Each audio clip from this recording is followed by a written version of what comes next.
Estem al Penedès, a mitjans d'estiu, el raïm està començant a madurar, està canviant de color i per tant ens trobem en el moment del verolat.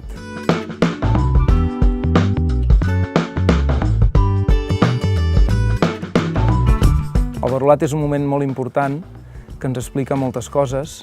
A partir d'ara ja podem tenir una idea de si la verema ve avançada, si la verema ve retrasada, de com serà el caràcter dels futurs vins. El verolat ens parla dels microclimes, ens parla de la terra, ens parla del vigor.